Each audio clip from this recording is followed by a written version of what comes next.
जाके नीति नियम बनाने में हस्तक्षेप कैसे करेंगे, इन सब गंभीर विषयों पर चर्चा परिचर्चा की जा रही है। चर्चा परिचर्चा भी जारी भी है। कितने सीटों पे तैयारी है? देखिए 50 से अधिक सीटों पे हमारी तैयारी है, क्योंकि लोकसभा में हम लोग 8 सीटों पे लड़े थे, जिनमें 46 सीटें आती है, तो उनमें तो तैयारी है ही है। हर एक क्षेत्रों में हमारे कैडर हैं, कम है कहीं अधिक हैं, और विधानसभा चुनाव के नज़दीक जाते जाते उनकी संख्या में इजाफा होगा, दुगनी होगी तिगुनी होगी, तो उन सीटों पे लड़ेंगे। उसके अलावा 2-4 विधानसभा लोकसभा छूटे थे, उन सीटों पे भी हम लोग चुनाव लड़ेंगे। लोकसभा का चुनाव आपने लड़ा, आखिर कहाँ चूक रही? जी कुछ चूक रही, देखिए समीक्षा हुई है। हाँ, उनकी भी समीक्षा हो रही है। लोकसभा चुनाव जो हुआ उसमें हमारी चूक रही कि हमारे पास जो कैडर नहीं थे। चुनाव हम लोगों ने केवल एक इमोशन से चुनाव लड़ा। हमारे पास बूथ में बैठने के लिए बूथ मैनेजमेंट नहीं था।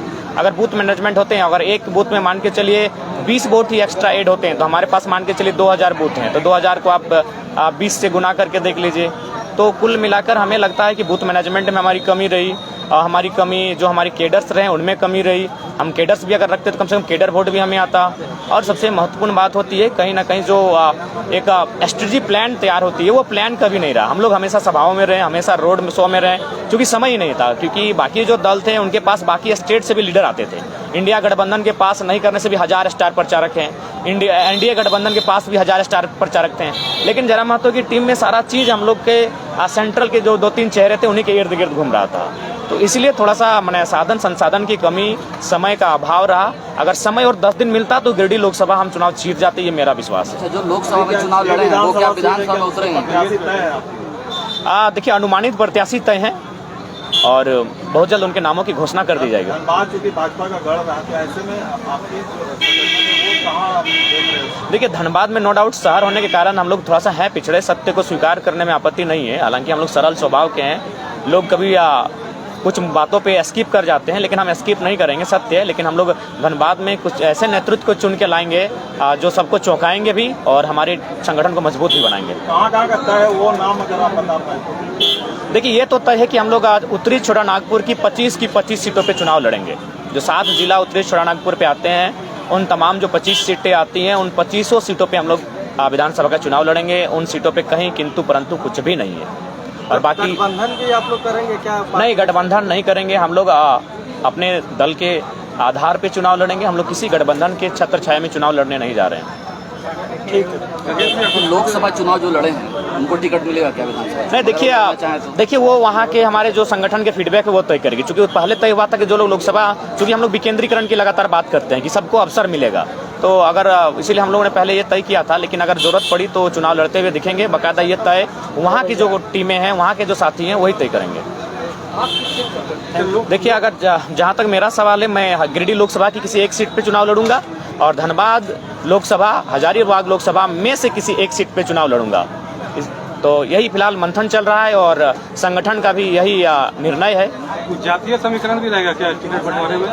नहीं, जातीय समीकरण नहीं। जो पहले से आंदोलन में जुड़े हैं, जो हमेशा अगुवाई किए हैं, हालांकि सामाजिक समरसता की बात हर कोई करता है, हर कोई करना भी चाहिए, सोशल इंजीनियरिंग का ध्यान रखना चाहिए। लेकिन कुल मिलाकर जो आंदोलन से जुड़े लड़के हैं वो प्रथम रहेंगे। उसके बाद बाकी जो समीकरण आप कह रहे हैं उस पर हम लोग बात करेंगे। मुद्दा लेके जा रहे हैं? जी, हमारा सबसे पहला मुद्दा यही है कि आज भी 24 वर्ष हो गए झारखंड को, अगर आज भी इस राज्य की एक स्थानीय डोमिसाइल पॉलिसी नहीं है, एक मजबूत डोमिसाइल पॉलिसी नहीं होने के कारण जब भी यहाँ की कोई वैकेंसी आती है तो उस डोमिसाइल पॉलिसी नहीं होने के कारण उसका नियोजन नीति में हस्तक्षेप नहीं हो पाता है और हमारी सीटों को गैर झारखंडियों में बांट दिया जाता है, जो कि दुर्भाग्य है। तो इसीलिए मेरा मानना है कि एक मजबूत स्थानीय नीति बने, फिर उस स्थानीय नीति के आधार पर एक नियोजन नीति बने। चूंकि हमारा क्षेत्र नौकरियों के बाद, सरकारी नौकरियों के बाद अगर हम कहीं रोजगार सृजन करते हैं तो औद्योगिक क्षेत्र में करते हैं और माइंस के एरियाज में करते हैं। तो वहाँ जो हमारा कंपनी का जो एक्ट होगा उनमें हम लोग राज्य सरकार का जो आवेदन संदेश होगा वो केंद्र को भेजा जाएगा कि कंपनी एक्ट में ऐसा संशोधन हो ताकि वहाँ के रैयत, वहाँ के विस्थापित और उस आसपास के क्षेत्रों में बसने वाले लोगों को मैक्सिमम लाभ हो। हम लोग कृषि प्रधान क्षेत्र में आते हैं तो राज्य की एक बेहतर कृषि नीति बनाई जाएगी। यहाँ की जो शिक्षा और स्वास्थ्य हैं उनको सुदृढ़ किया जाएगा, उनको मजबूत किया जाएगा। आज अगर हम शिक्षा की बात करें तो अगर गाँव में आप चले जाएँ तो 9वीं 10वीं में जो बच्चे आ गए हैं वो भी आज अंग्रेजी की बात करें या हिंदी की बात करें, मतलब बहुत लोग ऐसे भी हैं जो शायद शुद्ध रूप से लिख नहीं पाते हैं। तो शैक्षणिक व्यवस्था भी हमारी कहीं ना कहीं थोड़ा सा बाकी प्रदेशों की तुलना में हम पीछे हैं। तो उसके लिए हमें लगता है जो उपाय करने होंगे, जिन उपकरणों का इस्तेमाल करना होगा, उपयोग करना होगा, उनके माध्यम से हम लोग जाएंगे। अगर स्वास्थ्य की बात करेंगे तो आज हाईकोर्ट बाकायदा कह रही है, रिम्स को फटकार लगा रही है। आपके यहाँ तो एनएमसीएच की क्या कहानी है, पत्रकार बंधु आपसे छुपा नहीं है, लेकिन रिम्स की कहानी क्या है वो हाईकोर्ट बता रही है, उनको फटकार लगा रही है कि अगर आपसे नहीं संभलता है तो रिम्स को बंद कर दें। तो ऐसे में हमारे स्वास्थ्य व्यवस्था पर भी सवाल खड़ा है। अतः हम लोग राज्य की एक बेहतर स्वास्थ्य नीति बनाएंगे, जिसमें किस प्रकार से डॉक्टरों की व्यवस्था होगी, किस प्रकार से बाकी जो उपकरणों की व्यवस्था होगी, उस पर हम लोग विशेष ध्यान केंद्रित करेंगे। फंडिंग की कुछ कमी वगैरह का महसूस हुई थी लोकसभा चुनाव?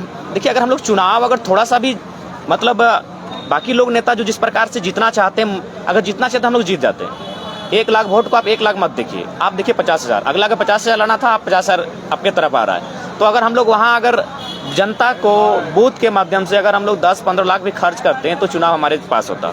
लेकिन हम लोगों ने उन सब चीज़ों को सिरे से खारिज कर दिया। लेकिन फिर भी फंडिंग की कमी, इस बात को स्वीकार करना होगा। और हम लोग वही जनता का चुनाव जनता के पैसे से, जनता के लिए, जनता की सुरक्षा के लिए लड़ेंगे। एक ऐसी भी धारणा चले कि सुदेश महतो को कमजोर करने के लिए जा रहा मतलब नहीं, ऐसा नहीं है। अगर ऐसा नहीं है, कौन हमें प्रमोट करेगा? यही रणधीर वर्मा का चौक था, यही राजकुमार मंडल जी हमारा इंटरव्यू लेने वाले थे। तो ऐसा थोड़ी था, कोई जानता था कि एक लड़का क्रांति के रूप में आएगा? और हमने तो मुद्दों की बात की, हमने विस्थापन की बात की। आज कौन शख्स है झारखंड में जो इन मुद्दों पर मतलब झारखंडियत भावना के साथ और ठेठ भाषा में समझाता है? कौन है जो मैंने तमाम जो माफिया है उनको आंख दिखाता है? कल क्या वल्लोदना की घटना आपको भी मालूम है। बताइए, कोई काम मांगने गया, आप गाड़ी चढ़ा देते हैं। ये कैसा संवैधानिक देश है, ये कैसा लोकतांत्रिक देश है? तो हमें तो हमारी निर्भीक अंदाज ने नेता बनाया, हमें तो हमारे निडर स्वभाव ने नेता बनाया है। हम किसी को ना अच्छा करने आए, मैंने अच्छा अगर करने आए हैं तो हम जनता को करने आए, हम किसी को खराब करने नहीं आए किसी नेता को। उनके कर्तव्य, उनका व्यवहार, उनका विचार, उनका आचरण, उसके लिए वो रिस्पॉन्सिबल हैं। हम अपने राज्य के लिए आए हैं और राज्यवासियों के लिए अच्छा कैसे करेंगे, उस पर हम लोग लगातार चिंतन मंथन करते हैं। बड़ा सवाल उठता है कार्यक्रम में एंट्री में 500 रुपया फी लिया जा रहा है। देखिए, चूंकि मानते हैं इस बात को कि हम लोग अभी नई पार्टी है और इन सब जब चीज़ों में जब ढल रहे हैं तो थोड़ा सा बाकायदा मैं भी जब मंच में था तो मैं मेरे बगल में फरजान जी थे और उषा जी थे। मैंने उनको कानों में कहा कि थोड़ा अनकम्फर्ट फील हो रहा है। मैं ये इस प्रकार का मंच, इस प्रकार की कुर्सियाँ, इस पर थोड़ा मैं अनकम्फर्ट फील कर रहा हूँ। लेकिन जब आप पार्टी के लिए बढ़ते हैं, जब आप देश में आपकी पार्टी का नाम होता है, और देश में नहीं, मैं कहता हूँ इतिहास की चर्चा कीजिए कि कोई भी पार्टी अगर चुनाव लड़ी है तो कम से कम सिंबल से लड़ी है। हमारे सारे प्रत्याशी इंडिपेंडेंट, पूरे देश में कभी 8 प्रत्याशी ऐसे नहीं चुनाव लड़े हैं। तो ये तो देश में हम लोगों ने पहचान बनाई है। तो कुछ चीज़ों को थोड़ा आपको प्रोटोकॉल में ढलना पड़ता है।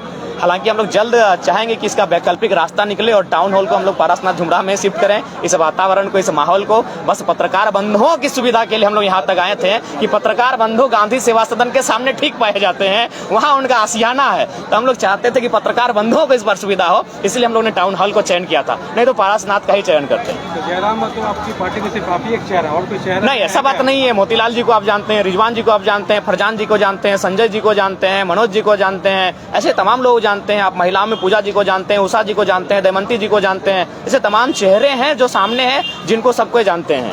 3 चेहरों को विधानसभा में टिकट मिलेगा क्या? जी वाह, इनमें से बहुत सारों को चुनाव में एकदम टिकट मिलेगा ही मिलेगा। जयराम जी, एक सवाल ये है कि आने वाले विधानसभा चुनाव में भाजपा आपको आजसू का विकल्प के तौर पर देख रही है, कितना इसको सही लगा? देखिए, सबसे पहला बात, कौन किस नज़र से देख रहा है वो हम नहीं कहते हैं। हम लोग अपने आप को इस राज्य के विकल्प के रूप में देख रहे हैं। भाजपा हमें विकल्प के रूप में देख रही है, कांग्रेस हमें विकल्प के रूप में देख रही है।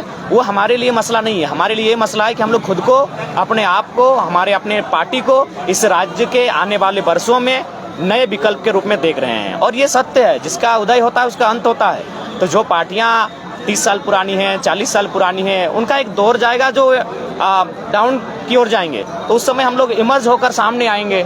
तो इसलिए हम लोग अपना इस राज्य का एक नए विकल्प के रूप में आए हैं। एक बड़ा सवाल उठता है जयराम जी, इतना बड़ा कार्यक्रम, इतनी बड़ी पार्टी चलाने के लिए फंड कहाँ से आ रहे हैं? कई लोग कई तरह की बातें कर रहे हैं। नहीं, सारा फंड हम लोग का देख सकते हैं, आज आपके सामने हुआ है, बाकायदा यही रसीद काट रहे हैं। और जो भी साथी आए हैं वो कुछ शुल्क देकर अंदर आए हैं। ये सबके सामने है, हम लोग कोई छुपा के कोई काम नहीं किए हैं।